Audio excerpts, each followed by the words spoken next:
Spring break. That's what we a while. Yeah. This week.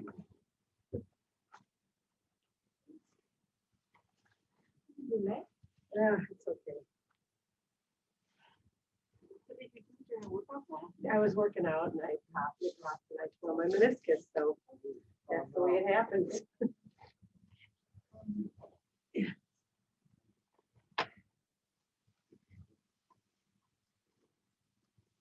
Oh, that's me. It was on the camera.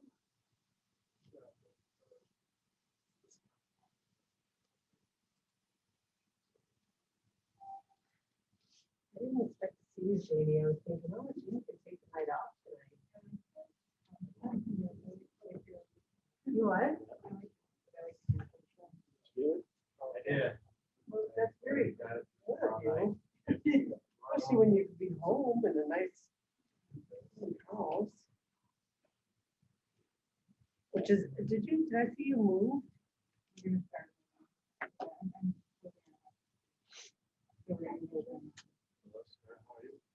You're gonna move in with your mom? Okay. Is it? Okay. Keep those little eyes. Oh, All you can do, right? Smart move. where are you guys moving? Oh, okay, so Luca doesn't have to change schools or anything. Right. Okay.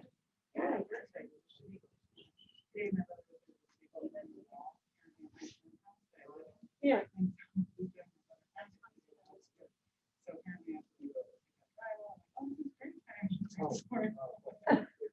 There's nothing like fixing the house. Right before you leave, It's right? better to find out before they do an inspection and all that. Yeah. That's true. Hello. Hey, how are you? Good, how are you? Good, how are you? Get your appointment yet? No. And we're all talking. Get yours? 3,500 going out this week. Is this for the vaccine? Yeah, I have not gotten mine yet, but. Just check right now. What? Check right now. Emails just went out. Oh, they did? Okay. I think it's got.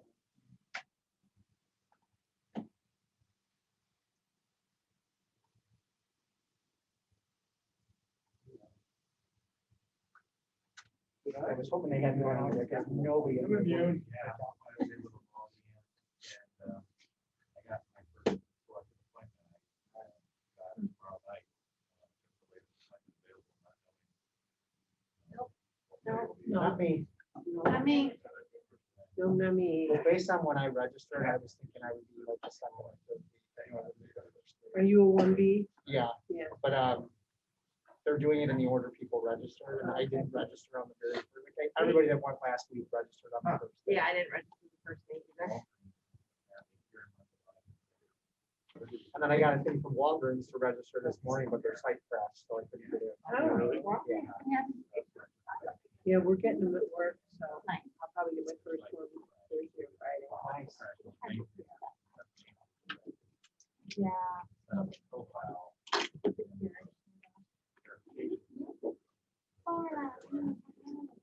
How are you? Oh. Nearby. Hi, how are you?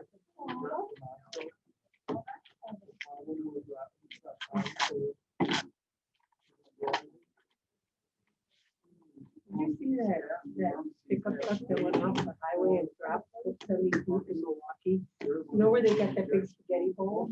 Yeah. This truck hit some ice on one of those big high ramp things.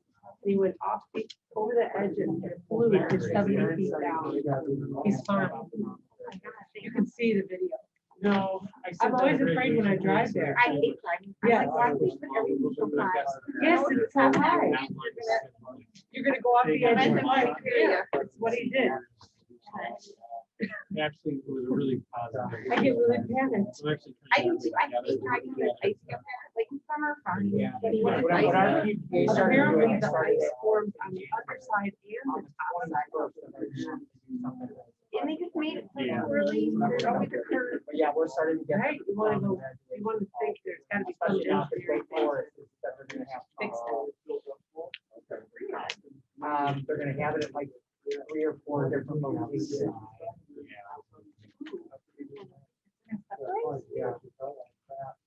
And then we put a call into Miller Park about graduation.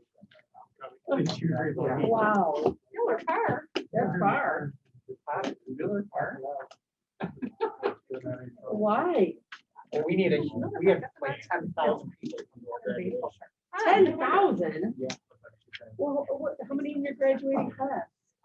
Like 1,000? Like 1,100. 11. Every person gets 6 tickets, so Right. they use them all. And that's almost 7,000 people. Right. We've got Zoom in. another 1,100 students. Actually, they're already. Guys, we're gonna get started so we can get going on time. I'd like to call District 120.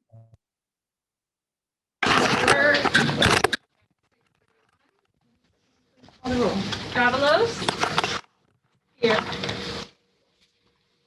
Mellon? Here. Wimet? Here. Australia? Here. Wellington? Here. Yaffe here, vote here. All right, first thing will be citizens' comments. I don't see anyone here. Is there anyone via Zoom that would like to make any comments? Okay, so no one there. The next thing is the consent agenda. Does anyone have any questions on it, or are we prepared to vote? Tom, any questions from you? Okay. All right. So can I have a motion for the consent agenda? So moved. Second. Mellon? Yes. Wellington? Yes. Yaffe, yes. Vote? Yes. Davalos? Yes. Wimet? Yes. Rastrelli? Yes.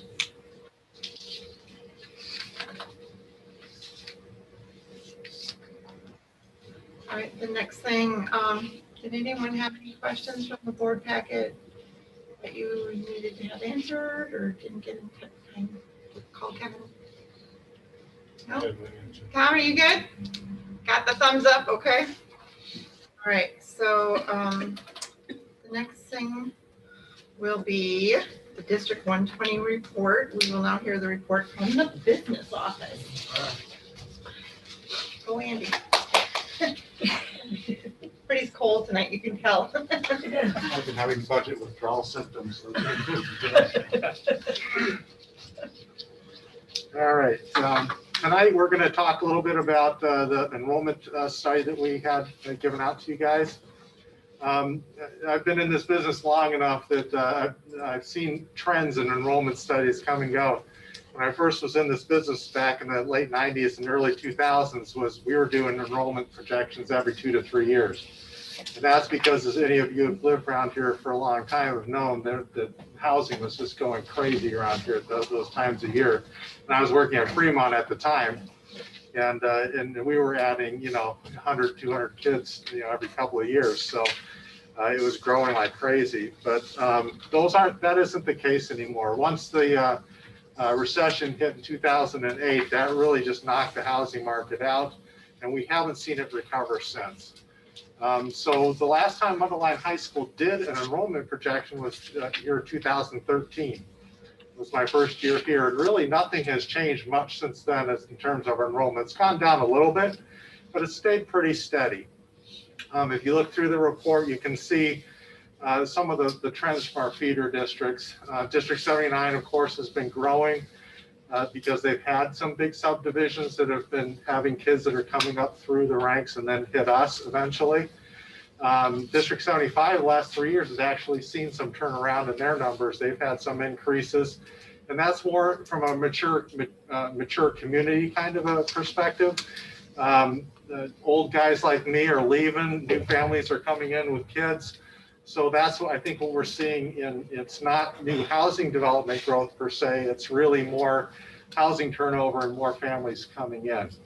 So, but District 76 has seen a decrease and it's been a steady decline for a while and will continue that way. So between those three of our main districts that feed in, it's kind of kept us at a pretty even keel. And that's what we see going forward. As far as subdivisions, as you guys know, the types of subdivisions we were seeing back in the late 90s or in the 90s around here in Mundelein and into the early 2000s were huge ones like Lakewood Grove out in Round Lake, which had like 500 homes. That was in the mid 2000s. You had Liberty Lakes. That was another several hundred home subdivision out in Wakanda. You had Hawthorne Woods, again, another several hundred home subdivision. Those are the types of things that we're getting, and all single family homes, which tend to give us more students. Those are a thing of the past. You don't see those huge single family home subdivisions around here anymore. The ones we've seen are like Maple Hill, that's just about finishing up now up there up by Target. Orchard Meadows, those are around 67 single family homes. The big ones that are coming down the pike, there's two big ones right by Target that are coming. There's one right behind it, if you've seen it, it's getting built right now. Those are all townhome zones, about 190 of them. We hardly get any kids out of townhomes. Just statistically nationwide, you don't either. And that's been our experience with those. The one that's going to go across the street from Target in that big area that had been under legal cloud for quite a while. I talked to the guy that with Pulte that's involved with that, and they are hoping to, planning on breaking ground on that this spring.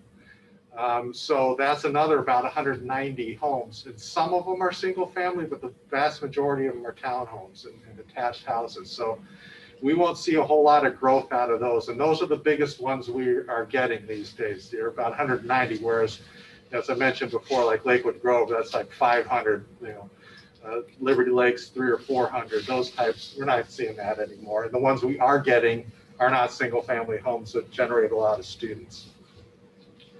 All that being said, I want to give you kind of a quick overview of some of the demographic trends that we've seen happening that are in the report. This kind of gives you the Reader's Digest version of what you read. We talked about the enrollments in our feeder districts and how it's District 120 staying pretty steady. With District 75 having some empty nesters moving out and families moving in. District 79, Fremont, is having some of their largest 8th grade classes. We experienced one this year. We'll have a couple more the next couple of years, and then it's going to start going down. Probably about 3 or 4 years from now, we'll start seeing some decreases there. Instead of having those huge classes of almost 300 8th grade kids coming from Fremont. Birth rates generally are going down, and that's a big change as well demographically over the last 15 years or so. That's a nationwide phenomenon, and it's also happening here in Lake County, so we're not immune from that. So even with household sizes are coming down, it's not a huge amount, but it's enough to make a statistical difference. And birth rates are coming down. Unless we got a huge influx of immigration into this community, generally in America and in Lake County and in our area, birth rates are down, household sizes are down. So those are longer term demographic changes that'll keep our enrollment numbers down as well. And again, like I mentioned before, the larger developments we're getting our townhomes and apartments. The other one I want to mention to you right here in downtown Mundelein, they're doing a lot of work, and we talked about those TIF districts too. We've gotten 2, what I would call real life bona fide developments that have come my way. I get that when they ask for an impact fee agreement, I know that they're serious. So I've gotten 2 of those, and those are in downtown Mundelein here. They're very small. Total between the 2 is only 100 apartment units. Half of that's senior housing. So you're not going to get any kids from that anyway. And apartments, typically we get hardly anything out of for high school students. And many of them will be 1-bedroom apartments, which statistically we get basically 0 out of a 1-bedroom apartment for high school students. So we're not going to see much, even in the developments that we do have on the board. we're not going to see much. The biggest one that's sitting out there is Cornerstone Development, and that's way up there on Peterson Road. I don't know if you guys are familiar with it. It's actually Gray's Lake. That one has been approved to be 800 homes. Again, most of them attached townhomes, condominium types of things. But I have seen nothing, you know, real live bona fide plans for that other than just conceptual drawings from the village of Gray's Lake. So that's not something that's going to happen anytime soon. And I can tell you from my days in Fremont, this is when it first came up 20 years ago, Cornerstone came up. Nothing has happened since then. I don't expect anything to happen anytime soon with that either. But that again is something that we need to keep our eyes on and say, when that does come, if it actually does, if anything happens, we need to look at that and say, that could be a significant development. But again, at this point, I wouldn't even call it it's not, certainly not shovel ready or even seen any plans or a developer that wants to do it. What I would say, you know, as far, can we look at that one chart here real quick? This is Mundelein High School. It shows the actual in red over there. So you can see we've had a slight trend down. It's pretty amazing. My youngest son was in that big class of 2,300. And since then, and he's in his mid-20s, late 20s now, it's come steadily down, but not by a ton. And we've stayed pretty stable over the last 4 or 5 years. This green line is the worst case scenario. That's not going to happen. We'd have to have that Cornerstone development going and start going shovel ready like next year for this kind of numbers to go. This is a moderate projection, and this is a lower than what might be expected. If I were to say what I would predict, it'd be somewhere between the low and the moderate. Again, it's going to stay, I think, pretty level. I would say your best numbers are going to be these first few years out. So we kind of know what's going on and we know what developments are going to happen. Anything where you get out this far, you're starting to get into iffy land. And I'll give you an example, and you guys are all very familiar with this because we have a big golf course out there that people thought we would need that land to put a high school on because of enrollment projections. They thought at this time we'd have 2,700 kids at Mundelein High School. Thank God I hate to say it, the recession came when it did and we didn't build a high school there. Can you imagine what a debacle that would be if we had a building there and only 22,000 kids? That would not have been a good situation. So that's a silver lining to the whole golf course piece. But that tells you when you're looking out this far out, those numbers can be pretty iffy. Even back in the mid-2000s, when everyone thought we were just going to keep growing and growing and growing, got hit with a big, massive recession, housing bubble. The demographics have changed in terms of birth rates. These are reasons why you do enrollment projections and try to get a sense of where demographic trends are and where housing is going. So what I would recommend to the board is maybe in 4 or 5 years doing this exercise maybe again. Kind of see how things are going, look at other developments, see what's happening. And the idea with enrollment projections is you want to just have a thought and a plan going forward to say, what do we need in terms of staffing? What do we may need in terms of facilities? Given the facilities piece, we do have, I was talking with Anthony about it, we have capacity at the very highest of about 2,400 kids. That would be very taxing on our building if we got that high. But as you can see, I think historically the most we've ever had at Mundelein High School is about 2,300 or a little bit over. That's the highest it's ever been. And we're not anywhere near that. I don't see us getting close to that anytime soon. Even in this worst case scenario, you're not even getting up there. So I think we're good to go as far as space. So if you had that kind of a question, I think the high school has plenty of capacity to fill in at least a couple hundred kids pretty comfortably. So any questions about enrollment study? Is it common that there's a collaborative effort with the elementary districts? When you Yeah, a start lot this of stuff? times when I was at Fremont, we did it with Stevenson, of course. And so we did all the feeder districts to Stevenson, and it was a collaborative effort. When I talked with Kevin about doing this, when I said, why don't we talk to our feeder districts and see if they want to go in on it as well? Fremont had already done their own independent one. They didn't do one with Stevenson. Their last study was just done completely independently. They just did it for Fremont School District. I have that study if you're interested in seeing it. So they said they declined because they did it about a year ago. I think it was 2019 when they did theirs. But yes, so but District 75 and District 76 were very happy to be involved with this, and obviously we all have that connection. So it also helps us out financially. We can kind of save a few bucks if we all go in on it together. So Andy, a quick question. yes. When you were at Fremont and you guys did that study with Stevenson, do you recall what percentage of Fremont kids actually go to Stevenson?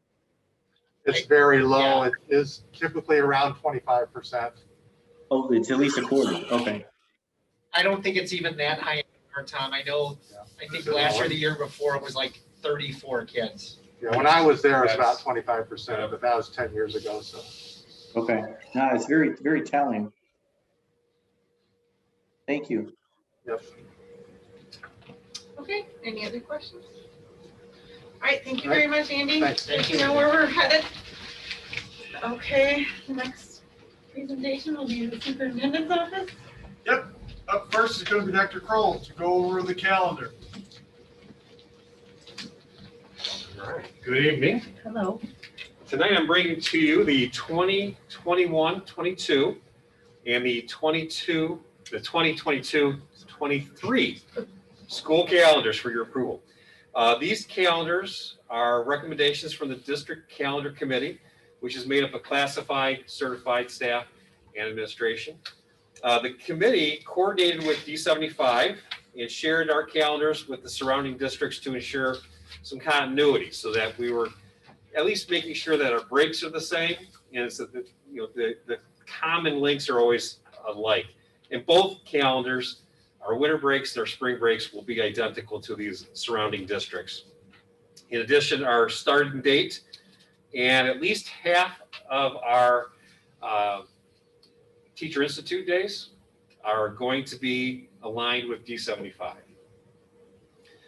The board, you guys asked the calendar committee to recommend to the district, how should we address the observance of religious or cultural holidays in our calendars? So the committee acknowledged that D120 has recurring requests to observe the Jewish holidays in September. Just in the last year, we've received requests to observe Mexican cultural and religious holidays in December and May. And over the course of many years, D120 has routinely observed Good Friday.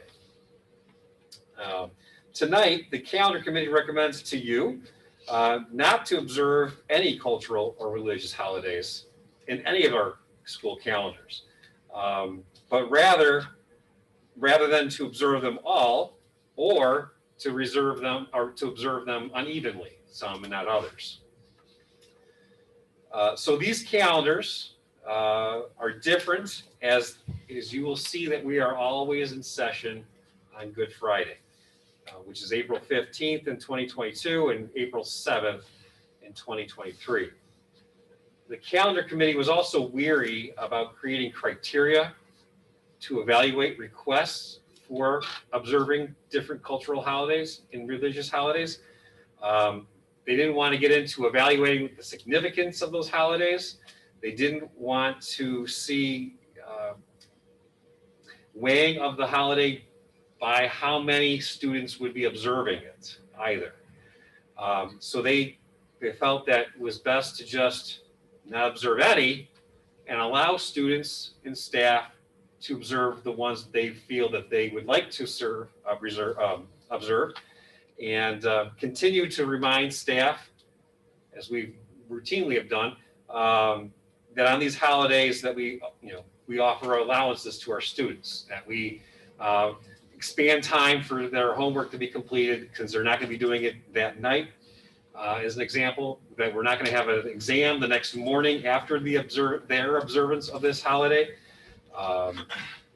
And continue not to schedule athletic competitions on those evenings. And school or big school events such as plays and dances. So that's what we were recommending from your request. Okay, so basically the staff will be very sensitive to not assigning or taking tests on those days of observance, just to be culturally sensitive. And people can choose what holiday is important to them and Correct. And be, okay. That's a good summary. So will you,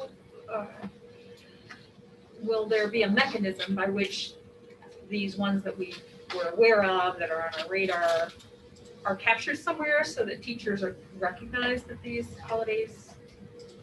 So we certainly can put exist? that out as a school reminder in our calendar outlook. And just can't have it as a reciprocal thing that comes up on that specific date for the year. But we typically, what we've done is, as I do a review of the month ahead, kind of remind staff, hey, this is this date, this is this date. Please realize that you're going to possibly have some students not in attendance to this. If they tell you that, please be mindful of it. So we've done it more by just kind of a routine. We know there's certain ones that we've been approached for, Jewish holidays, and in this case, Good Friday would be another one that we would routinely do. Two things, Anthony, I was just curious about that seems to be coming up in a lot of districts these days is looking at potentially changing like start of the day school times. And now with the whole e-learning thing, the possibility of doing away with, like I saw the emergency days on there, like the possibility of doing away with snow days, so to speak, and doing e-learning. Is that something you guys are talking about at all? So you kind of start to experience that. A couple Tuesdays ago, we had a large snowstorm. Right. It wasn't a consideration of whether we were going to call school. We just turned it. Well, actually, we were already going to be a remote day because we have PSAT testing on that day, and we had planned that months in advance. Many other schools did that as well, but we certainly think we will be taking advantage of snow days that way. And then not having to utilize those emergency days accordingly.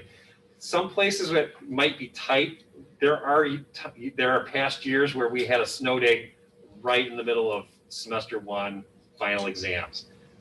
It's just, so that was a little hard. You can't necessarily deliver your final exam virtually. And so you might just have to go and do a snow day on that and have to crunch it all in an emergency day. We do have one of these calendars has an emergency day before winter break and another one doesn't, the way it just kind of fell number wise. So sometimes that. The other question that you were asking was about Like start of the school day. start of the school day. So right now we're on a perfect, this is a future topic actually I want to bring to the board, having a discussion about and a recommendation to you of having a permanent late start to our school year. To our school days. So right now we're starting school at 8:45. We've had past conversations. We're in current investigation of having an 8:30-ish start, but we would come with much more description of what that would look like for our periods, our passing periods, and that sort of thing. Gotcha. Thanks. So, and it's just two little elements of these two calendars. Graduation has now moved off of Mother's Day. Yay. And no more Mother's Day graduations. All right. Only for the second, for the 22, 23. For both years. For This both year, and the next 2 years. Come on. Yeah. No. And then for the 21-22, the first day is going to be August 11th. This is pretty typical for us. But in the 22-23 school year, it'll be August 17th. There's just like a blip of a week there, and we can actually utilize that and have a little later start. So it actually gives our athletes a little bit more time before school starts to condition, and just gives us a little more summer.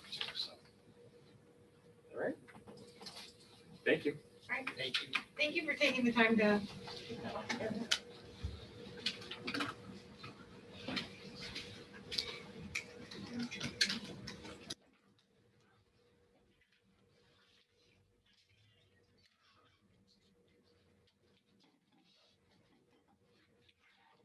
Good evening, everyone. First one that I have is going over press policy 106. This is the second reading for you as a board. Before we move any further, the topic tonight with the calendar, I think in press 106, it's very timely. If you look at the policy number 620, it is our board policy in regards to the school calendar. So it does highlight board responsibility within creating that. When we last talked, we've noticed that there weren't a whole lot of items that really had changed. I had asked you as a board to please make sure to look at the student activity funds account one, because it talked about fiduciary responsibilities, just so you're aware of that. In talking with Mr. Searle, that is something that we are already doing as a school district with monitoring the monies that do come in. And then there's also outside organizations that are working with our students and our clubs, but we're not completely responsible for those funds. So we do have a good separation of those. The example, I believe, would be the boosters, the Athletic Boosters Club. They are a function that helps support what's going on within our facility and our students, but yet they're responsible for maintaining their own funds. So. And foundations. And the foundation. Yeah, Good, that's another one. good example. So those are the two, and we're definitely aware of those. And we do support both those as needed. So that would be the only one of really highlighting that were differences there from other policies. Other questions in regards to your press 106? Okay. What I would like to be able to do, if we could jump on and bring up the portrait of a learner, and then we'll come back to our policy 1712. So I think we'll have a little bit more conversation around that, and then I'll turn it over to Lisa and Laura. So I'm going to jump to the vision statement. When District 120 and 75 began a process of going into shared services, in the declaration, they felt it was essential that the two districts come together with a common belief in the shared services, with creating that vision. This process started last year, and then we had taken about an 8-month break for some reason. And then we were fortunate enough to have everybody come back together roughly 2.5 weeks ago. A quick refresher, about a year ago, what we had happen was shared services came together with board members, at least 2 people from each board, started to talk about what they thought was most important for visioning for us going forward.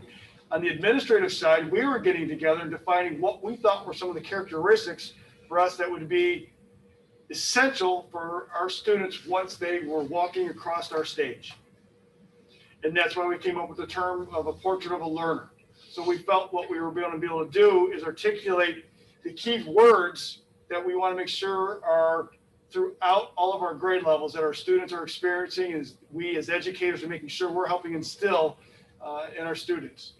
So our board, the shared service board, came together, came up with our vision as being the lead word really aspire, and trying to keep it simple, catchy, that we can all relate to it.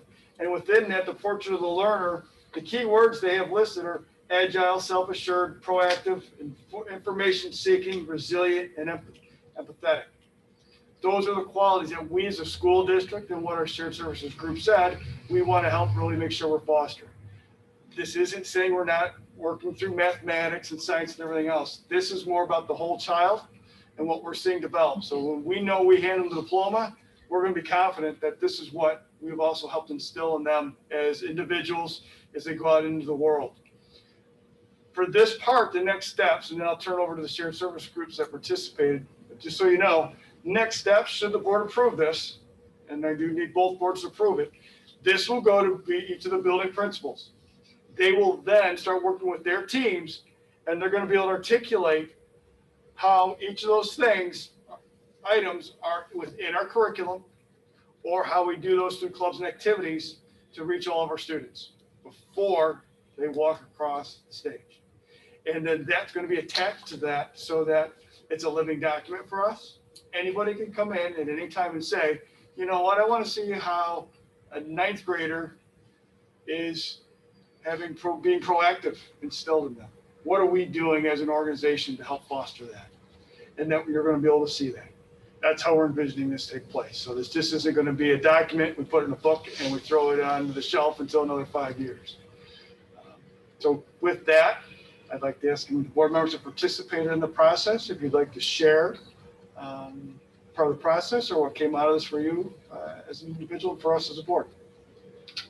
Sure, I'll start. So, yeah, I think that one of the things that I think has made this process really interesting is what we've gone through this last year, because we were in planning prior to this and we were studying a VUCA world, which stands for volatile, uncertain, something and something that basically means the year we just had. And so we were trying to figure out what exactly do we want in our students to be able to manage what we see is a VUCA world in all aspects beyond school. How can we prepare them for that? And then lo and behold, it happens. And we were kind of, I want to say like 2/3 of the way done with this process. But when we came together this last time, it seemed so much more crystal clear that the reason that we were doing this and why this was important and how this could be such a beacon for the staff and the students when they're faced with any kind of a situation that is, volatile, uncertain, et cetera. So, I hope that you guys, see that. It seems like very few words, but it took a long time to figure out what all these things meant and how and we like the fact that this gives staff members real good instructions, real simple ways that they can, for instance, like with information seeking, that they can say, we want you to look up this project from different sources so that we can come together and find out how this is an important thing for you to be able to do in the future, not to just rely on one thing. So it gives them a map to work with. So that's my little 2 cents. Okay, I would agree with Laura. We went back and forth about different words and different combinations. We wanted it to be not just a document that sits on the shelf, and we wanted it to apply as much to a kindergartner as it does to a senior in high school, which looks very different for elementary and middle school and high school. But we wanted it to have that same meaning to them and that same ability to impact them, and it'll look different at the different buildings. The principals, the teachers will have different ways of implementing this. But the things that we picked on, like you said, we had no idea the pandemic was coming, but how important it is that our kids are resilient after what they've had to go through this year. How important it is that they're empathetic to see that different families are, staff, administration, children, everyone has different challenges they're facing, and to try and be empathetic to that. And so all of those things were agile, we've had to be very agile as a board to try and figure out, how do we get through this? How do we make our students, help our students still stay motivated? And so I agree with you. We tried to hit everyone with these qualities, and we want them when they walk across that stage to feel that self-assured, I can do this, I can handle what life is going to throw at me, because who knows what's coming? Hopefully a better year, but things are constantly in transition. So like you said, I felt like it was a lot. It was very clear when we got through with this, and we did want to keep it short because we want people to be able to look at it and say, okay, I got that. Like I can relate to that. It's not a definition of 3 paragraphs that you're not going to remember. So I think everybody on the committee was really happy. It felt very, very good about what was finalized, and hopefully when, we'll get that to the building principals and staff and we can start implementing it. Yeah, Laura, can I add just a little bit on that? Go ahead. So I was on there probably about half the time. I kind of came in late and stayed in the middle and then fell off at the end. I will say this, I agree with both of what you said and Laura Mellon, that this was a long process and there were times in those meetings that was just kind of, I don't know what we're doing, but you guys did a great job, putting all this together. And I just want to say that this is really, sadly, in a good way, this is really just a start. Like Kevin said, we just can't put this on the shelf.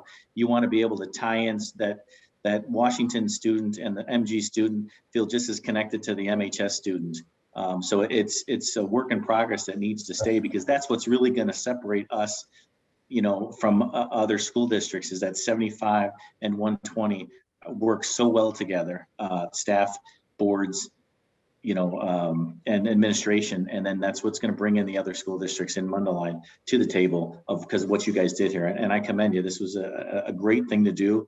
And I'm just proud to be a part of it. Will the students themselves be exposed to this? I would certainly hope so. I think that'll vary between the classrooms and how they approach that. I think it depends on the age levels. But I think certainly within the attributes we're looking for, yes. So all of the work we do, they will benefit from an experience, and they will see this actual paper with these symbols. The portraits and stuff will be put around some of the buildings. I think some of it, at least to me, age appropriateness. I mean, it'll be around the building. I don't know how much. I can't relate to how we would have a pre-kindergartner, preschooler go through these things, right? So kindergarten, maybe, they're going to start becoming aware of them. That's where I'm relying on my principals. They'll say, what are the best avenues to be able to incorporate this so that your kids are aware of what these are and why we're doing it. Well, I don't understand the symbolism. What is the paw with the code, and what is the one at the bottom? Those are the emblems from all of those schools that are within 75 and 120. I think Carl Sandburg Is the Is the yeah, the code. tiger. Yeah, Lincoln is the Tigers. lion, Washington's the eagle. Yeah. Are they meant, these pictures align with the words? No, Oh, it just shows that that's all of the schools in the 2 districts that are. I'm glad I asked. I'm just Yeah. reading a lot more into that. No, we just want to make sure we had Our some wolf's symbols. proactive. Yeah, this is kind of like an overview, but, schools can choose to put we aspire, they could put aspire in all the classrooms, or they could just have, proactive in one classroom, and, they can do it however they see fit in their own building.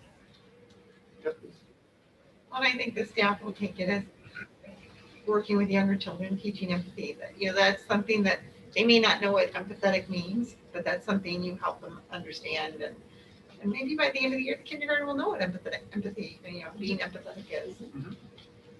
And one last thing, Ed, let's not forget, a couple of years ago, we talked about mentoring. So it'd be neat if, high school students came back to MG, came back to Mechanics Grove, or that's Mechanics Grove, came back to Lincoln, and Lincoln's not even there. I'm losing it. Charles Sandberg, and actually mentored and said, hey, I know you're an 8th grader, but get ready. You're going to be part of the MHS Mustang family next year. I know we talked about that a couple of years, and I thought that was part of it, where we're going to tie the students in so they feel connected to each other, that a freshman's helping the 8th graders, a senior's helping a freshman, and the middle school is helping the MG kids. The MG kids are helping, Washington, things like that. I think we all look for meaning in imagery. That's what the purpose of it is. And I think, I look at those symbols and I think almost like the continuity of development. It's even though they're maybe representing something to someone else, I think of younger students working their way up through a school district, getting into a high school district, and being able to reflect back, or vice versa. I mean, I know that's all fluffy and everything, but there's opportunity there. And to teach a kindergartner empathy, I bet you 10% of those don't know the word empathy, but I bet you they experience it, and from that point to carry that on to a high school, I think it's great. I think there's a lot of potential, and to keep it off the shelves and keep it into the daily activity would be great. So simplistic and to the point is the way to do these now too. I mean, I've seen an evolution of these since I became a teacher. All the time. I remember my first district when I started, it was a 5-paragraph mission statement that nobody remembers any of it. And if you show it to a student, it doesn't make any connection. This is something adults can relate to and the kids can relate to, and it's just right to the point. That's the way to go. We worked really hard to make it very succinct, so it wasn't. To make it tangible, can you give just an example of how this helps us to know what to do and what not to do? How to know what to do or not to do. How does, So I understand the process, I understand what we came up with. I think it's great. I like what's on there as outcomes. I'm looking for an example of, so how does this then help inform what someone knows they should do or shouldn't do in making it come to life? Well, I mean, I could think of like a real easy one, like self-assured. If a kid, and most kids are nervous about asking questions, if a kid asks a question and you give them a big like, thank you so much, you did a good job. We love it when you hear questions and you really let them know that asking questions is a way to speak up for themselves. Then, that's a simple thing that reinforces self-assuredness in them, even from a young age. So that's my first thought. And I can tell you just from a teacher standpoint, I look at that and like, I got 100 different things going through my head that I could do in my classroom to promote this. This could be something that at the high school, they could have the link crew work on, like this week, in advisory, we're gonna talk about what it means to be agile. Next week, we're gonna talk about what it means to be self-assured. Thank you. So I Good, think great there's example. so many great things that could be done with this. Well, little kids, I'll tell you right now, I would have them do role plays of how you make new friends and how you talk to people you don't know to get them that empathy, or if somebody's being bullied in the classroom, what would you, like, I would have them role play. Like, how would you make someone feel better to encourage that empathy? That would be an activity, like I can think of things that I would do just right. And common language does that too. When you've got continuity across a kindergarten through 12th grade classroom and you've got common language being used, and not to say that everybody's going to use the word agile and proactive every third day of the week, but when you have some common language, you're speaking a similar language in essence. So you're getting it from all. You get preschool, you're getting high school, you're getting the psychologist, you're getting the practical community member. I mean, we're hearing it. This is great. So as a board, how will we know how this is driving outcomes? That's a good question. I was driving what? I know that a number of the board members have put a lot into getting us to this point. And maybe wasn't a linear path, but a productive one. Going forward though, what will we see from you guys to say, here's how this is going, here's how it's taking shape, here's how it's shaping our students? So the first thing I think you'll be seeing a product come back eventually that has all of the buildings with their plans with how this is being addressed within their buildings. I think the second thing, and I'll use the discussion around equity. I don't know if we would have thought we'd have got to the point where we could be comfortable enough to talk about institutional racism and some of the blocks that we've put in place. But we have, because the board came out and said they valued equity and what we could do to be able to address that. By the board approving this tonight, the conversations that you'll start hearing from our staff and the topics we start bringing forward to you will be more reflective of what we're saying the vision is for our students. So you're going to start hearing that language being echoed more and more through our board meetings and through our conversations, hopefully with your children as they're in the schools and within our own community.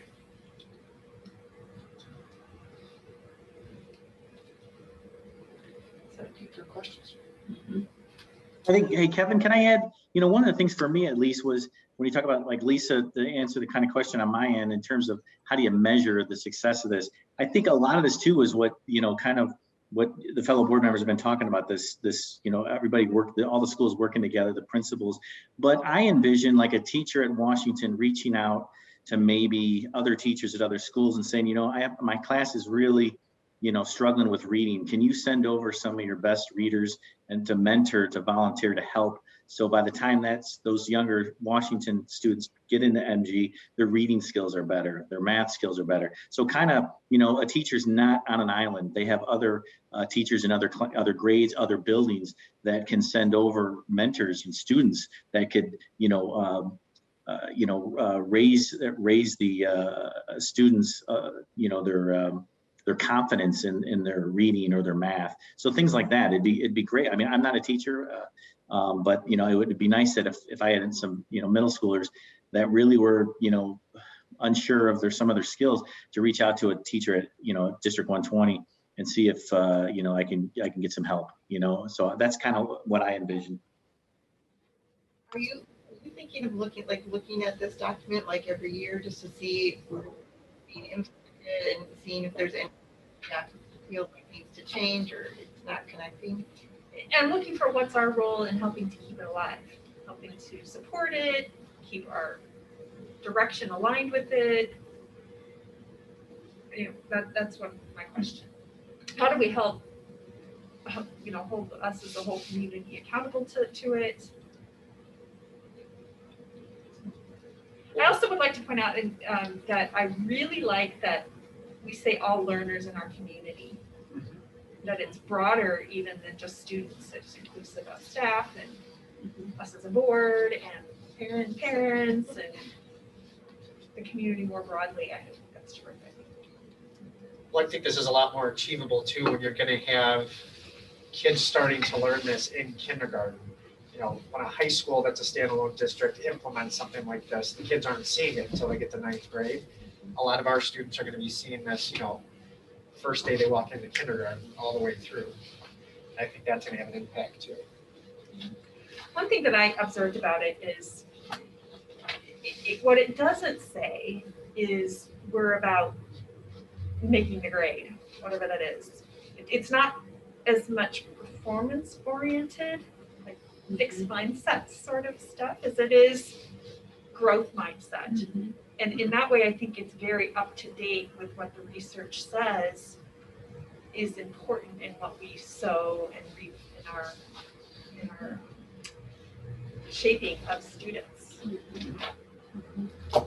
So Lisa, I think to your question with how can you help support it? How do we help hold each other accountable to it? I'd start by saying the vision statement is what we've called as the North Star. It's the point you just keep looking to get to and try to find. There's certainly probably ways you can put these into quantitative points to say if we're making progress. The way I would view this document and the board's role is when we come to you and say we would like to implement X program, board's role is how does this align with our vision statement to aspire, and also making sure is this in alignment with our beliefs in regards to educational and racial equity. I mean, that's what we've said we are working towards. And that, to me, if we can't answer that question for you to your satisfaction, then we need to go do something different. That, to me, is the checks and balances that we would have with this document.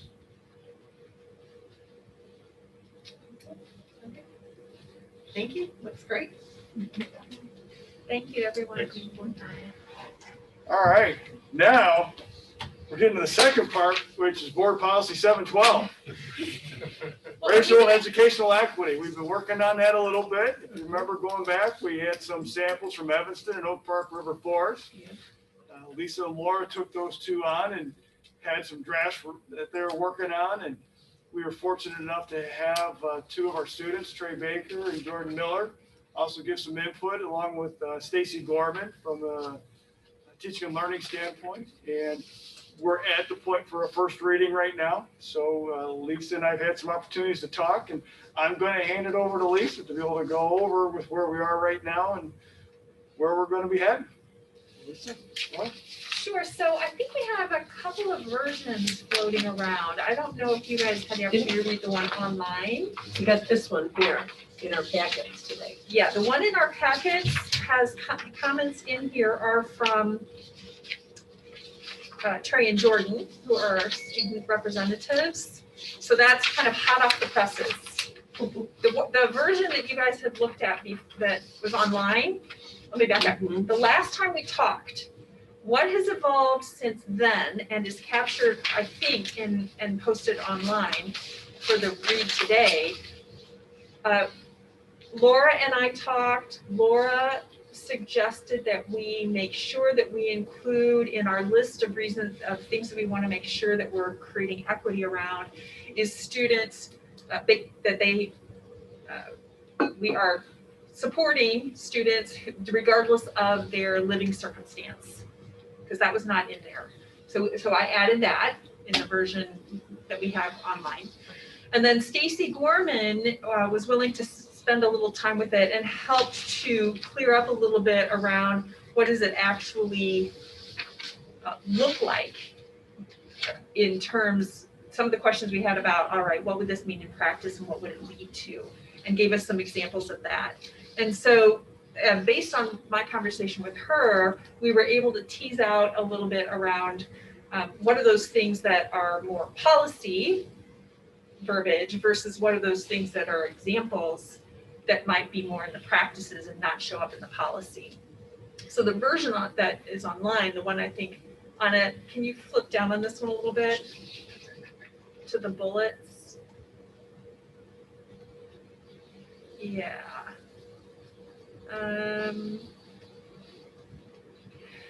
The bullet that's about 4 or 5 down, the most change we made was in bullets 3, 4, and 5 on this page. So we teased out a separate bullet for development of hiring practices and a process to actively recruit, employ, support, and retain a highly qualified workforce that includes racial, gender, and linguistic diversity. So that has Stacy's input in there. Is Stacy here today? No. Hopefully I've captured her thinking correctly here. The next one is about the mindset. Hire, develop, and cultivate culturally competent administrative, instructional, and support personnel with an equity mindset. So the development bullet is about the hiring and the hiring practices. This bullet is about cultivating the equity mindset throughout all of the adult staff. And then the next one is about the what we're wanting the instructional staff in particular, but really all of the educational staff to understand what racial literacy looks like. Development of racial literacy among educators to build the knowledge, skills, and awareness necessary to discuss bias, race, and racism through the use of a social justice education framework. So this was in response to my question of now, some of the verbiage we were using in the prior, that we lifted from the prior examples wasn't as clear. This is what Stacy helped me understand is the directional bullet that would get to some of the practices and professional development. So other than that, I don't think there are substantial changes from the last reading we did. Do you guys have any comments on these bullets? I was just saying they're very, very clear. Yeah, I like the linguistic diversity. I think. Okay, so this is the first reading, and as you guys are looking over it again for the next reading, it's very much a live conversation. So with that in mind, in the process, Kevin met also very recently here with, I think, right, with 2 of the students, and the feedback from them is in this document. So that would be great if, especially for the next reading, if you have their input as well. In addition to that, Laura and I are going to meet with them and Kevin 2 weeks from now, but between now and our next meeting, to try to flesh out some of these pieces of input that they have as well. So we will take their suggestions and kind of unpack them and figure out which things belong in policy, which things maybe are more specific and belong in practice sort of thing, and come back to you with feedback on that. I love that you're getting the student input. It's great to hear what the students experience and their viewpoint is. Well, and it's particularly great that we've had connection with them as a board, and we're giving them the opportunity to influence policy. And I think that's exemplary in terms of how this kind of thing should be done. So if you have any comments or questions between now and the next meeting, by all means, reach out for either of us. You have the input from the students next time. Peter. With regard to questions, and right now I feel like there's that document, there's this document. I maybe misunderstood what was being shared on the Google Drive, and I added a couple comments on that. So is that what we're supposed to do?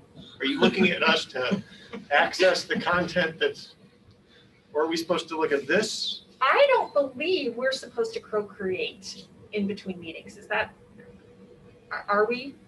Are we allowed to do that?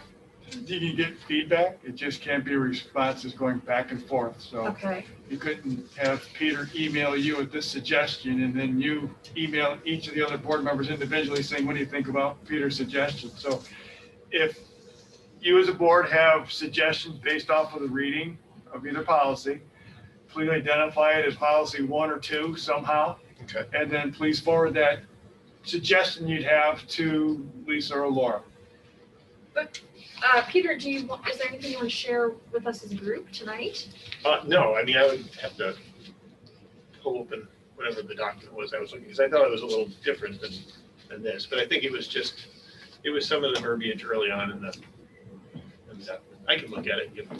So the biggest difference in the documents, the one that, when I talked to Trey about, it's the one that Lisa just went over.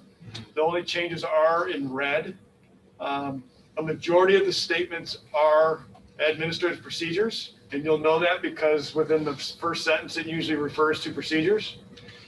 It's probably the first 3 paragraphs that I'd say when you look at the one that was with Trey and Jordan, that you really need to probably focus on. And what he did and explained to me was made those statements a little bit even more defined, definitive, where an example would be we used one of the words was intended, and he had removed the word intended and put a more actionable word in there in that statement. That's what he was looking to do. That's what they were looking to be able to do. So I think folks, if you focus on those first 3 paragraphs with what's in the red, that'll be the biggest help for us. And then Trey and Jordan will be with us on March 9th.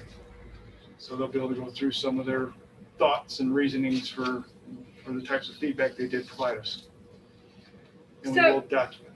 Yeah, but based on what you guys did read this week, any other input that we should be considering as we go toward our next pass? Oh, another part of the process was for us to connect with District 75 and have a conversation about where they are in their process. And it turns out that they are much earlier in this whole journey, where this board has been on this journey before I've been here, a number of years now. This is not a journey they have been on. So in their relatively brief relationship here in the shared services, they're kind of getting to this type of topic. And in fact, they're working with someone, a consultant who's helping introduce the topic to them and that sort of thing. In addition, they are probably more likely to have more turnover on their board coming up with this next election than we are. So for those reasons, they're on their own path, and we're going to keep connected and showing them where we're going. And at some point, maybe we'll converge on this as well. But they're not where we are. All right, how about we do this? If you have any comments on the document with the first 3 paragraphs in red, send them to Lisa or Laura. And we will not discuss them in between, but at the next meeting, have them ready if we want to.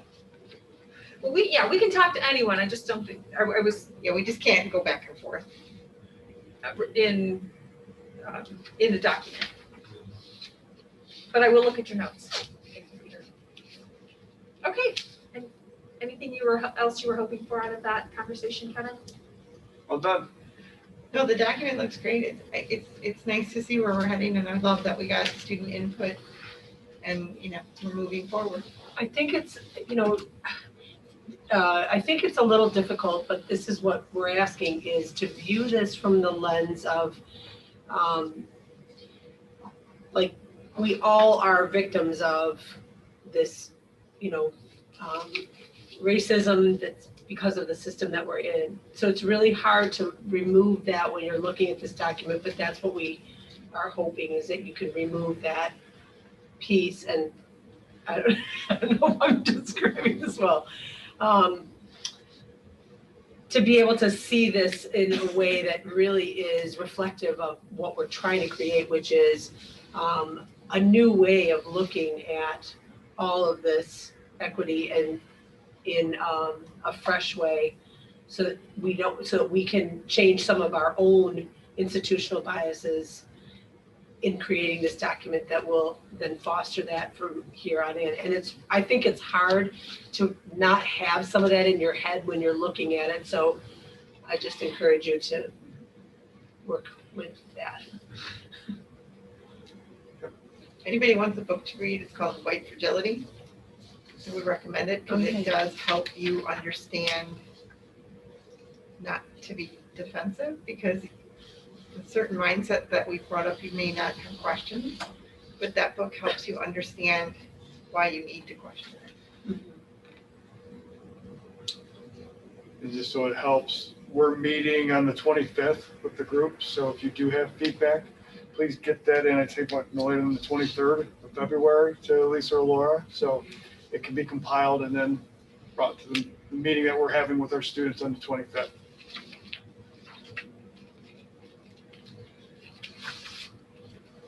And if we feel like, from a process perspective, that we're not ready to do second read sign off complete at the next meeting, I think that's something that we can put on the table at that time. But the momentum we have right now of getting all of this input, it's coming together. So we may just be ready. All right, great. Thanks for all your work on this one, guys. Thank you. Okay, thanks, Kevin. Wait, Kevin, didn't we have a couple of other policies? Is this for first reading? No. For the second reading? That's 106. Yes. So what we are assigning here for the press policy 106 includes some of these other policies, right? Because I still didn't understand one of them. Policy 490. Yeah, all those policies are part of Press 106. Which is what we're voting on tonight, right? Yes. Okay, can I get clarification on one of them? Go. 490? Yeah.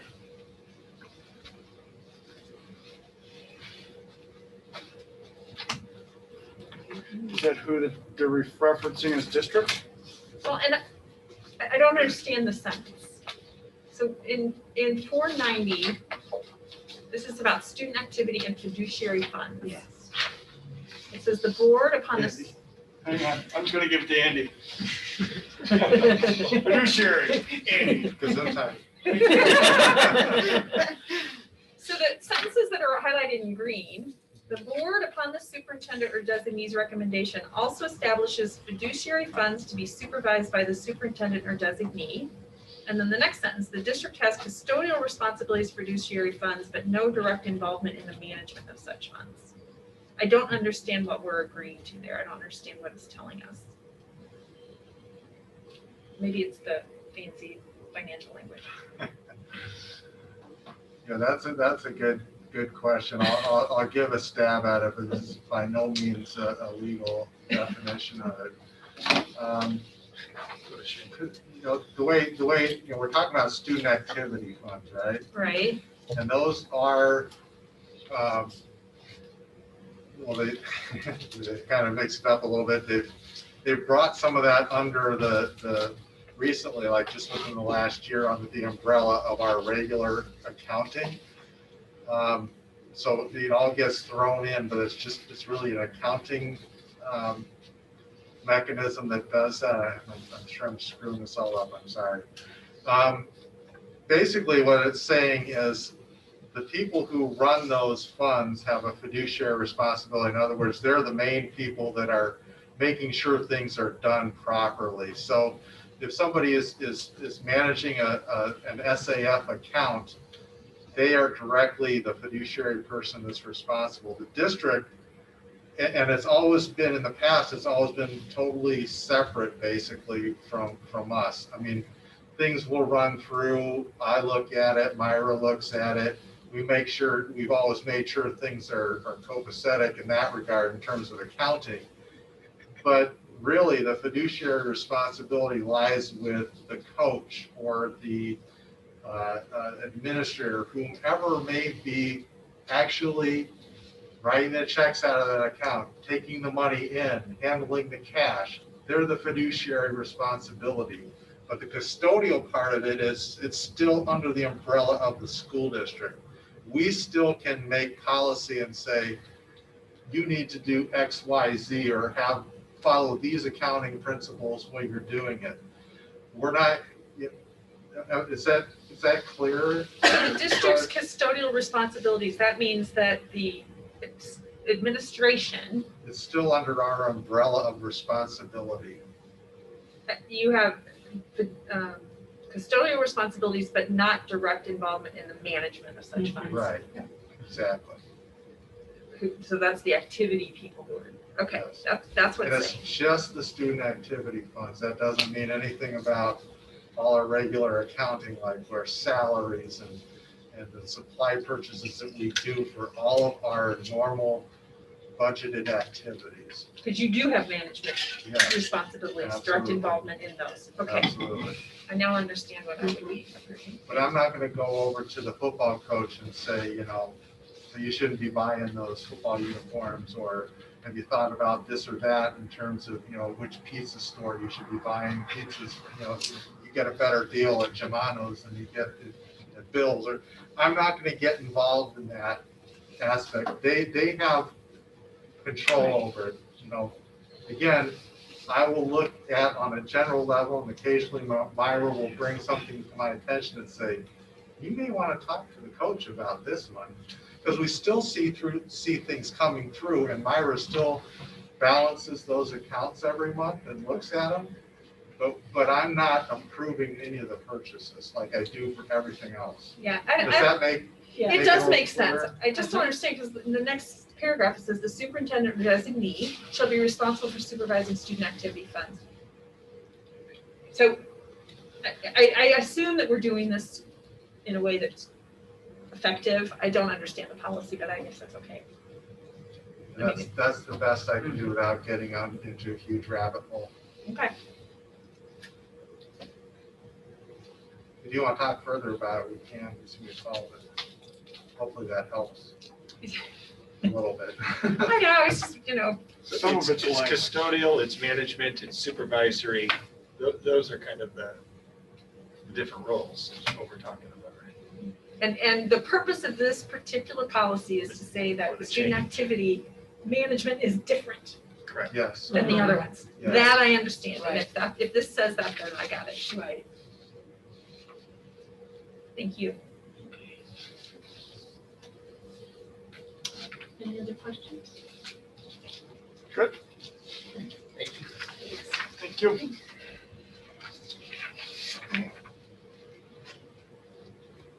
Okay, we now have our board action items.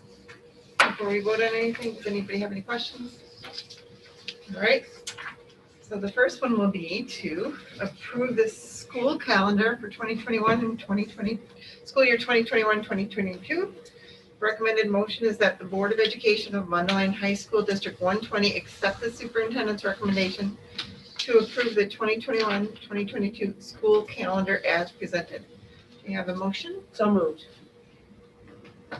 Second, Mellon, Yes. Wellington, yes. Yaffe, yes. Vote, Yes? Davalos, Yes. Wimet, Yes. Farley. Yes. Okay, the next one is to approve the school calendar 2022, 2023. The recommended motion is that the Board of Education of Mundelein High School District 120 accept the superintendent's recommendation to approve the 2022, 2023 school calendar as presented. So moved. Second. Mellon, Davalos, Yes. Wimet, Yes. Farley, Yes. Wellington, Yes. Yaffe, yes. Vote, Yes. The next one is press policy number 106, second and final reading. The recommended motion is that the Board of Education of Mundelein High School District 120 accept the superintendent's recommendation to approve press policy number 106, second and final reading as presented. Do I have a motion? So moved. Second. Australia, Yes. vote, Yes. Davalos, Yes. Mellon, Yes. Wimet, Yes. Wellington, Yes. Yaffe, yes. Okay, and the last one is the vision statement. The recommended motion is that the Board of Education of Mundelein High School District, School District 120, accept the superintendent's recommendation to adopt the vision statement as presented. May I have a motion? So moved. Second. Wellington, Yes. Mellon, Yes. Wimet, Yes. Australia, Yes. Yaffe, yes, vote, Yes. Davalos. Yes. All right, that is it. The board will now need to adjourn to executive session.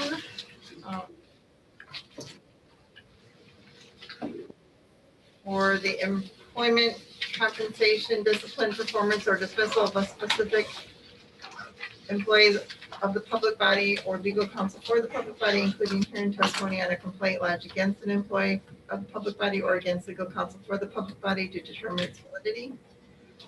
Litigation when an action against, affecting, or on behalf of the particular body has been filed and is pending before a court or administrative tribunal, or when the public body finds that an action is probable or imminent, in which case the basis for the finding shall be recorded and entered into the minutes of the closed meeting, and the discussion of minutes of meetings lawfully closed under the Open Meetings Act, whether for proposed of approval by the body of the minutes or semi-annual review of the minutes as mandated by section 206.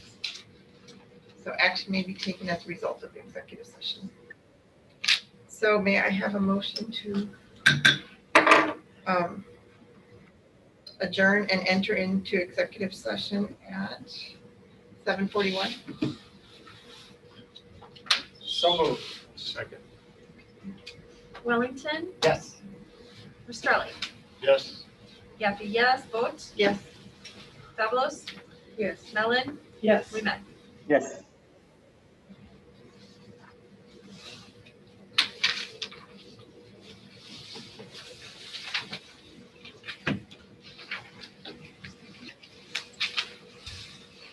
Have a good night. Thank you. Okay, may I have a motion to return to open session? So moved. Second. I think I don't think it's a motion, it's just called order. Okay. Okay. Call Yeah, I think it's a attendance. Okay. Davalos, Here. Mellon, Here. Wimet, Here. Australia. Here. Wellington, Here. Yaffe, here, vote,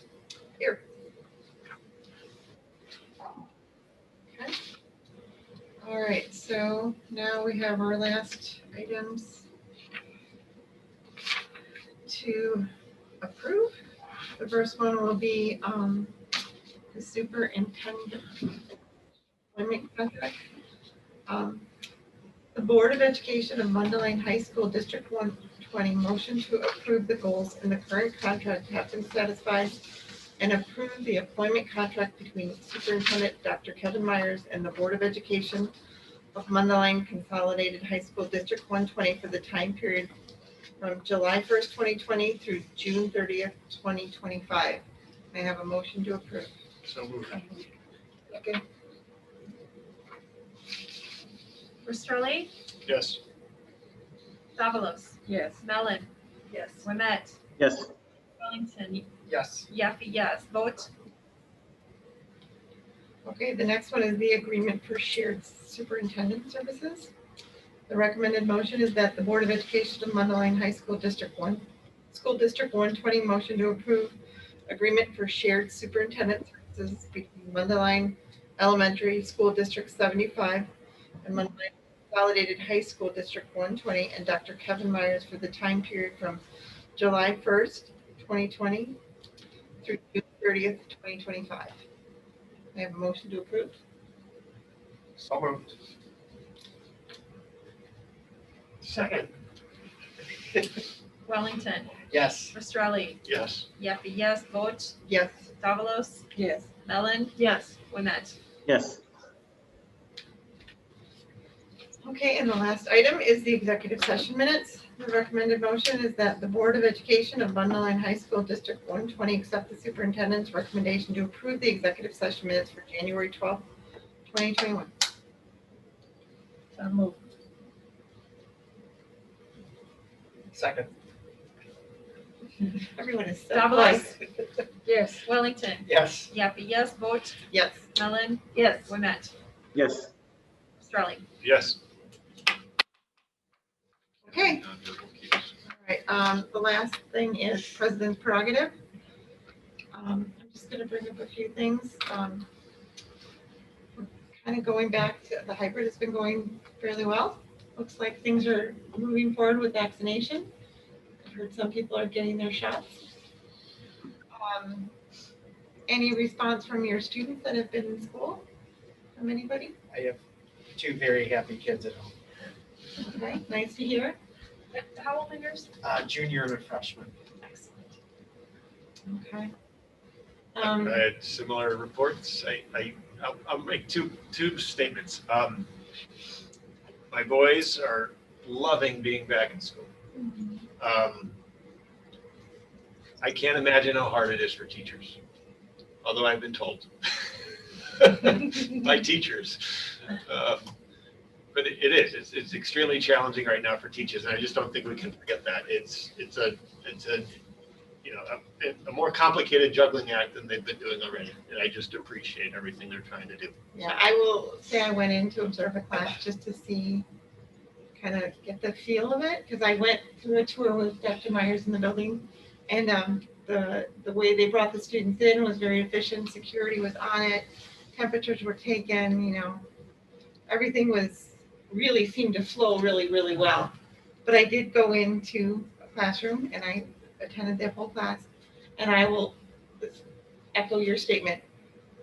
This is hard for teachers. This is really challenging to teach to those who are, virtual, and to teach those who are still in the classroom. And there's a lot of variation. So I hope that we can provide support for teachers however we can, because it's a juggling act of trying to make it all come together. And hopefully things with the vaccination will get better, but it's a VUCA world out there, so who knows what's going to happen. I'm glad to hear that the students are enjoying it. I will say my daughter's playing her first basketball game tonight in Waukegan, so we're kind of excited. They don't have Wi-Fi in their gym, but I hope when the meeting's over, I'll hear what happened.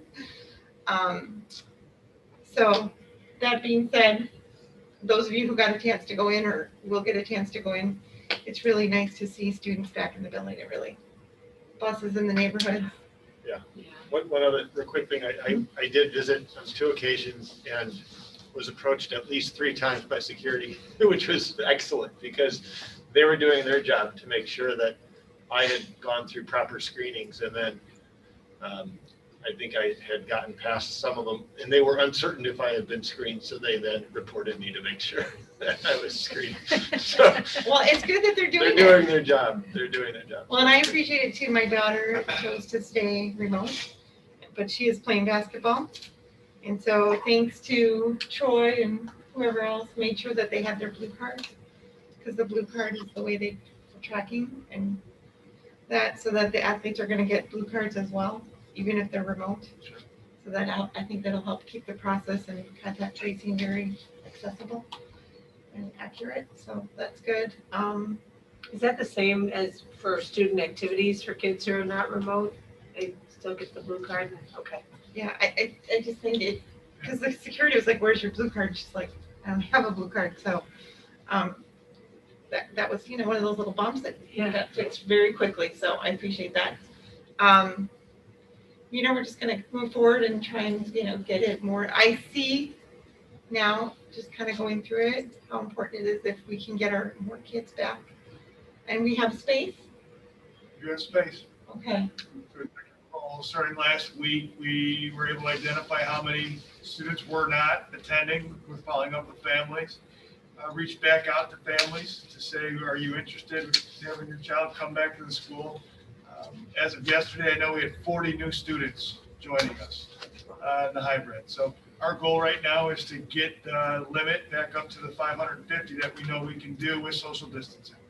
Yeah. Okay. So I- again, And I could share a couple sort of observations I guess I've had comparing, where I work with where my kids are going to school. Two things that I'm definitely noticing in the building I work in is, not everyone's there yet, but as each week progresses, I'm having conversations with teachers. I just had a conversation with a teacher today who was very anxious when we came back. And she said, you know what?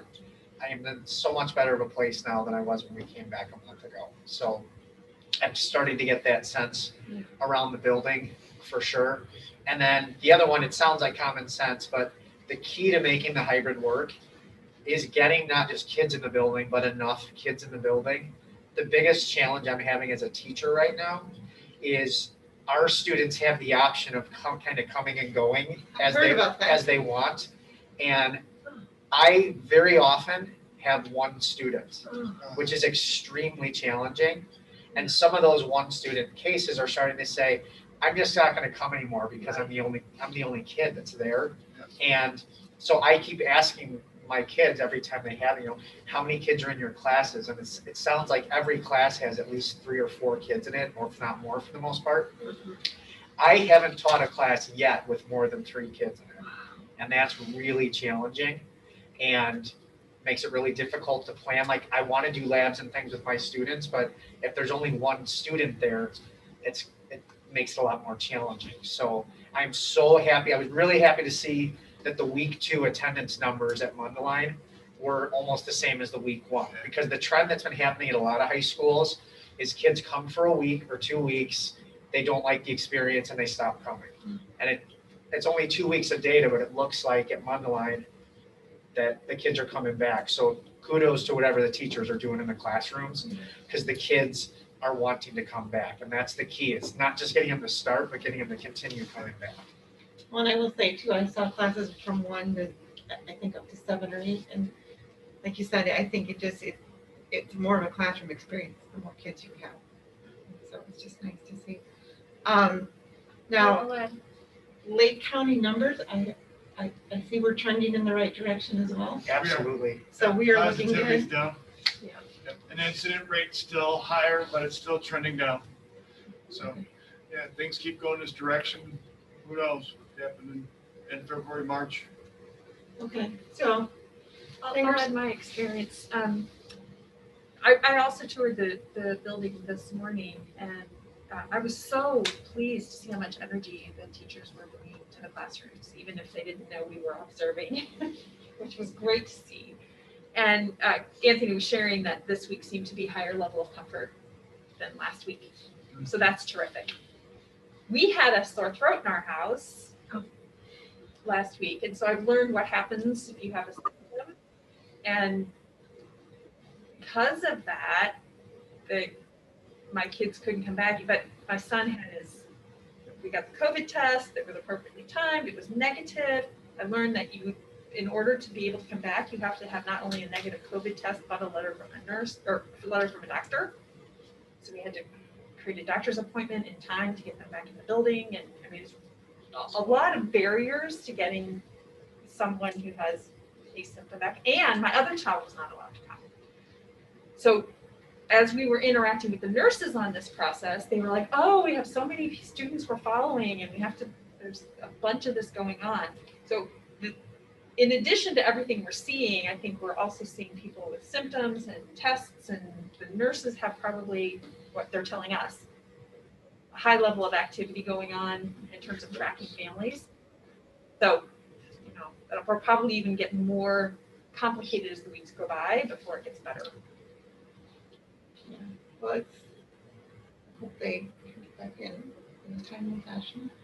Yeah, so he has a negative COVID test, but unless we get the letter from the doctor gets to the nurses before 8:30 tomorrow, they won't be able to come back.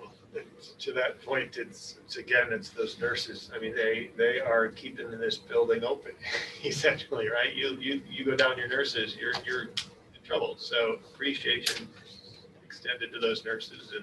But yeah, I think that's the trend that I've seen in a lot of schools who've either been back since the beginning or in some fashion is as we kind of grease those wheels and gears and get more familiar with the process, then you can streamline it, you can make it more efficient, you can really hone in on what type of data points to monitor. That's what we're doing right now with metrics too. If we only, would it be possible to have just a negative COVID test? Or you need, is it like required? I can weigh in. Okay, So twice a week, we meet with the physician from pediatrics. On Tuesday, we meet on Friday.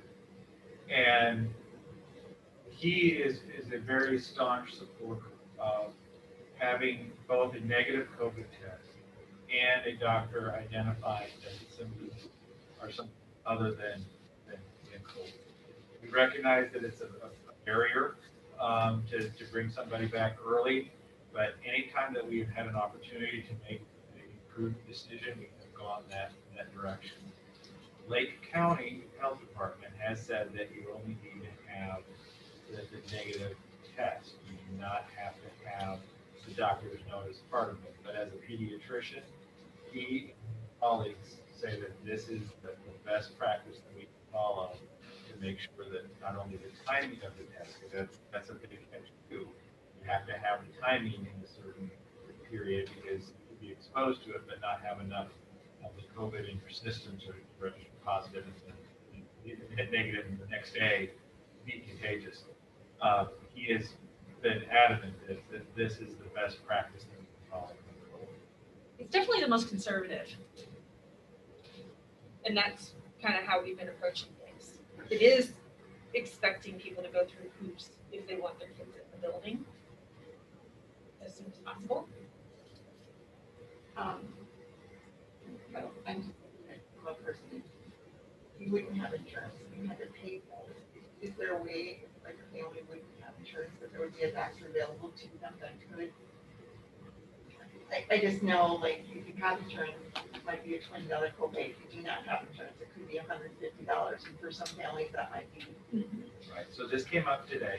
Jamie DiCarlo is the one who was spearheading it because she has a significant knowledge, not only at D120, but D75 of the families that have participated in food distributions and things like that.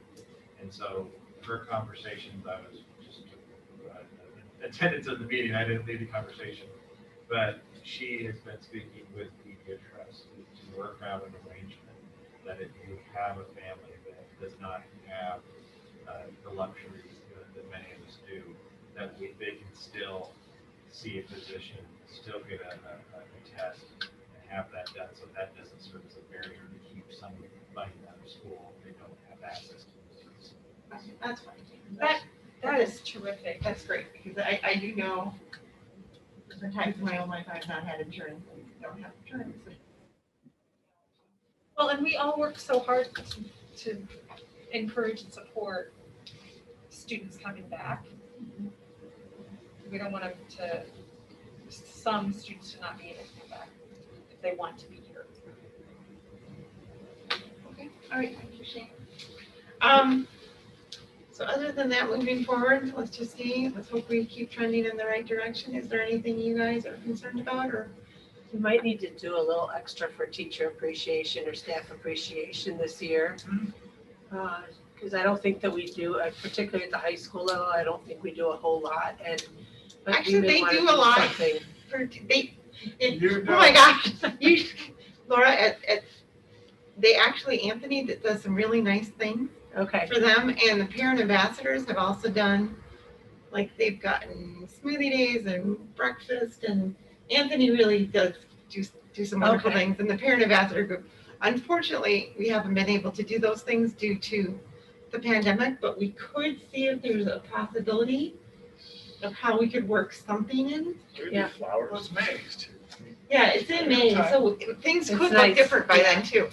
And it could be outdoor sort of thing, Yep. so, Well, Laura, I think what you're saying, let's go bigger.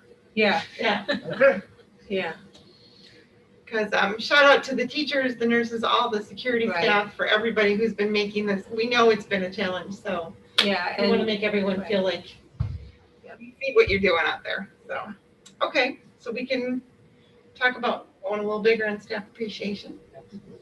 Have we had the conversation about, are we gonna require staff to take a vaccination? I don't remember. I don't know that we can require. You I can fill you in on that. So We cannot mandate that a staff member receive a vaccination. Because the FDA has only given emergency approval, nobody, not a state or nobody can do that right now. Additionally, there are religious or medical exemptions that might apply. In July, we may see the FDA give traditional approval, and then at that time, you could see states then mandate that, like there are other vaccinations or medical criteria that staff, we have to follow with tuberculosis and other things. That's hard to predict right now, but right now, if a staff member, and I'm aware of a couple who are uneasy at taking the vaccination, that's certainly their right, and we respect that, but that does not mean that they won't work from the, will have to not work from the building and things like that. It really will not change the overall dynamic of our function. So if I heard you correctly, that will not keep them from working within the building. Correct. So despite not getting vaccinated, they could still be in person, so if they choose. Correct. And they cannot use that as a, because I know that's been coming up a lot of schools as teachers saying, I don't want to be in the building and I won't get the vaccine. You can't have it both ways. Correct. Tom, anything else you wanna chit chat about? Okay, one other thing, I did get an email from Nick from the Daily Herald.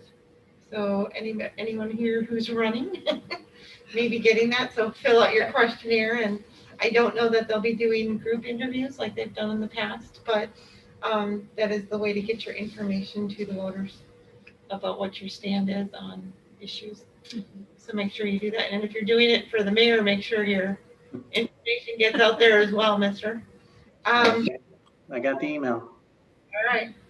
So, okay, well, if that's all the questions we have, thank you guys for tonight. I got one thing to share with you. Oh, go ahead. But just so you know, Fox News reached out to our district, Kevin Quinn, because we're one of the few school districts that are using the ARC, that RV wave that we are purchasing, that we're having go in the classrooms. They're going to be doing a media report on that. They're meeting on Thursday. So it'll be something that if we know it's going to be put out on the news, we'll make sure you're aware too. Okay, and since you brought that up too, I don't remember who I talked to about this, but we do not share that particular equipment. Each building has that piece of equipment. So We don't share it between the districts. we don't share it between 75 and 120. No. Each, I don't remember who, but okay. There you go. What is it called? They referenced it as the ARC, but it was the RV wave that Kevin Quinn had showed when we did the. I know what it is, it's just what we're calling it. Are we calling it the ARC? Call it whatever the company wants to call it. It's a purple light machine to me. I call it the surgery room sterilizer machine that they use in surgery. I think we should give it a real name, you know, like Ulysses or something like that. Like contest. Right.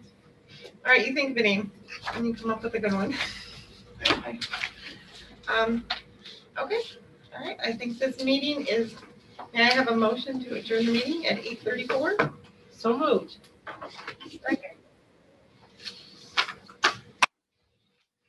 Had a record. Enjoy your warm weather down there, Tom, we're all jealous. Heading back on Saturday. Oh, you get a couple days of cold then. We're adjourning, Melanie. My mom, I took my mom to get the COVID vaccine yesterday, so the trip was worth it. Oh, Tom, do you vote that we adjourn the session? Say that again? That we adjourn the session? Yea or nay? Adjourn? Yes. So does his mother. Pastrelli. Yes. Wellington. Yes. Debbie, yes. Votes? Yes, sorry. I'm glad your mom got it, I can't wait till mine gets it. Yeah. She's 90. She wanted it. Holy cow. See you guys. Bye, Tom. Bye.